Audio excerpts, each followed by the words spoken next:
A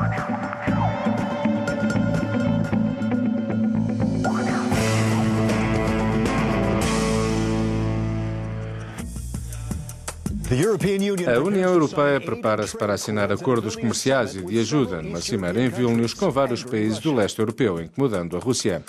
Os acordos de parceria da UE podem minar a intenção de Moscovo de formar uma União Euroasiática, com as ex-repúblicas soviéticas a beneficiar da energia russa mais barata. A Ucrânia pretende um acordo de parceria, mas a Rússia aumenta a pressão sobre o país, que é dependente do gás russo. Quem ganha e quem perde nesta guerra fria comercial? Quais as vantagens para a UE ao aumentar a ajuda e as trocas comerciiais com os vizinhos de leste? Bem-vindos a The Network. Nesta edição, aqui no Parlamento Europeu, em Bruxelas, temos Erant Kostania, analista de política externa da União Europeia no Centro de Estudos Políticos Europeus. Também aqui no Parlamento Europeu, Ihor Nemiria, membro do Parlamento ucraniano e presidente da Subcomissão para a Integração Europeia. E em Yerevan, Tevan Pogosyan, deputado do Partido Património. Uma pergunta para todos, começando por Arant. Será o início de uma guerra fria comercial entre a União Europeia e a Rússia? E o início de um mercado por zonas de influência ao estilo de Yalta? O que a União Europeia está a oferecer aos países de leste, com o acordo de parceria e uma zona de livre comércio abrangente, é um modelo de Estado excelente para uma reforma. Não oferece apenas o acordo, mas compromete-se a apoiar os países na fase de implementação, porque as reformas são muito dispendiosas e exigem a assistência técnica da UE.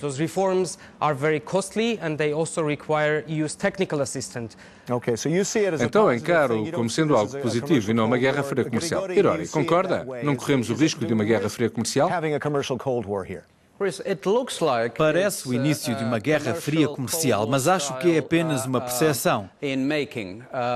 Na essência, tratam-se de dois modelos concorrentes de integração. Integração por atração, uma união baseada em valores, e a integração através da coerção, na qual assenta a União Euroasiática, na minha opinião.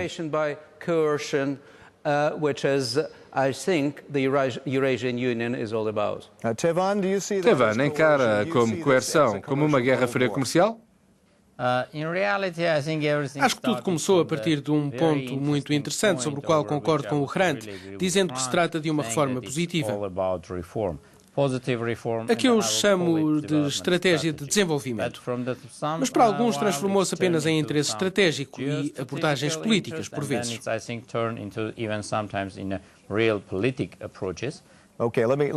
Hirori, a Rússia deve estar a sentir isso no seu país. Está a intimidar o seu vizinho próximo para que se junte à União Euroasiática?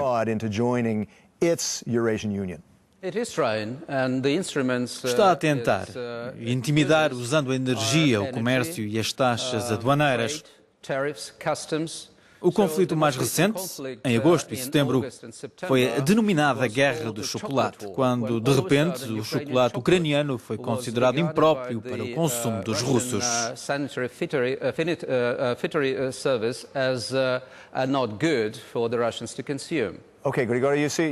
Vê isso como uma intimidação, Arant? Até que ponto é intimidação do seu ponto de vista? A Rússia transformou isto num jogo geopolítico em que ninguém ganha. Nesse sentido, todas as medidas que está a tomar não estão em conformidade com os seus compromissos com a OMC. A Rússia acaba de se tornar membro da OMC e parece que quando as regras não estão de acordo com os objetivos geopolíticos, a Rússia ignora-as simplesmente. Isso é perigoso. Tevan vai assinar com a União Euroasiática. A Rússia intimida-o para que assine?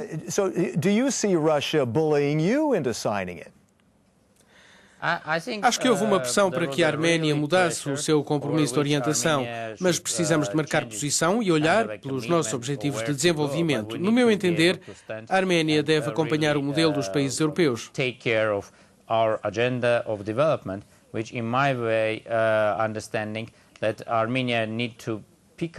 And keep up with the model Vai haver muita pressão à qual vamos ter de resistir. Ora, por que arriscar ferir os laços tanto com a União Europeia como com a Rússia com a assinatura de um destes acordos? Para que assinar algo se vai causar problemas? É verdade que as nossas relações com a Rússia e com a União Europeia são de uma interdependência altamente assimétrica. Mas o que está em jogo é uma escolha. Se quisermos simplificar, é como escolher onde jogar, na Liga dos Campeões dos Europeus ou a Copa do Kremlin. A maioria dos ucranianos, e há um consenso social para isso, opta pela Liga dos Campeões Europeus. Nesse sentido, é uma escolha democrática entre duas civilizações. Arantes, para que tornar-se apenas um parceiro da UE quando você pode juntar-se à União Euroasiática para alguns países como a Arménia, não é melhor? Se um país adere à União Euroasiática, perde a capacidade de seguir as suas próprias políticas de comércio externo. O que é preciso é que os países assinem um acordo com a UE e, ao mesmo tempo, negociem e assinem outro acordo comercial com a Rússia. Esta é a forma como a União Europeia encara o problema. Não deve ser uma escolha. Foi a Rússia que fez disto um jogo geopolítico.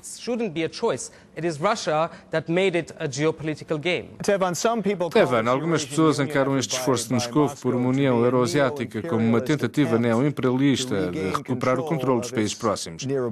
Concorda? Sim, existe esse ponto. Eu já disse que parece que, na opinião da Rússia, gostariam de recuperar os seus estrangeiros próximos. Que se deve sair dos objetivos de desenvolvimento e do modelo de desenvolvimento do país para o género normal de um país democrático, que deve voltar atrás e seguir uma linha de pensamento imperialista russa.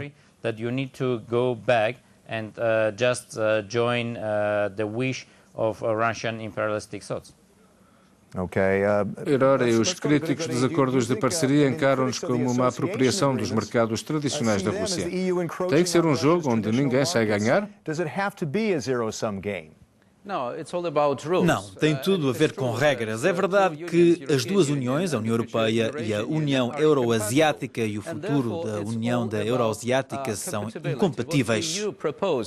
Portanto, tem tudo a ver com compatibilidade. O que a União Europeia propõe são regras transparentes de integração económica. É por isso que eu gostaria de ser muito claro com os nossos colegas arménios que a adesão à União Aduaneira é incompatível com o acordo de livre comércio com a União Europeia. Só um minuto, Arantes. São incompatíveis? Claro, um país não se pode juntar à União Aduaneira e ao mesmo tempo aumentar as tarifas para depois assinar um acordo para entrar numa zona de livre comércio e reduzir essas mesmas tarifas. Podia continuar com este tipo de exemplos. Estas duas coisas não são compatíveis. O que é compatível é ter um livre comércio quer com a União Europeia, quer com a Rússia. Tevan, a Rússia é o seu maior parceiro comercial. Desta forma, não fará sentido aderir à União Euroasiática? Antes de mais, a Rússia é apenas o parceiro com quem temos 1/3 do nosso comércio. 2/3 são com a União Europeia.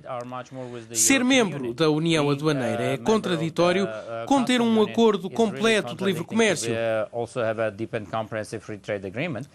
Mas a principal escolha da Arménia não era simplesmente juntar-se à União Aduaneira. Acho que houve pressão para isso. É preciso haver compreensão, porque infelizmente a Arménia enfrentou alguns problemas. A escolha foi difícil. Última pergunta para si, Ora. Dê-me um argumento para um contribuinte europeu porque devem pagar para haver trocas comerciais convosco. Qual é a vantagem destas relações estreitas com o seu país para um cidadão da UE? Porque a Ucrânia pertence à Europa, faz fronteira com 4 membros da União Europeia. Questões de proximidade. A Ucrânia prevê um mercado de 46 milhões. E porquê é que é mutuamente benéfico? Porque a União Europeia dispõe de um mercado de 500 milhões. Trata-se de fortalecer a Europa, porque a força da Europa é uma união de valores, uma união que proporciona liberdade de movimento. É um bom investimento em segurança, política e economia no futuro bem-sucedido da União Europeia. Muito obrigado. É tudo por hoje. Gostaria de agradecer aos nossos convidados, Arantes Kostanyan, Irori Nemiria e Tevan Pogosyan. Até a próxima em The Network.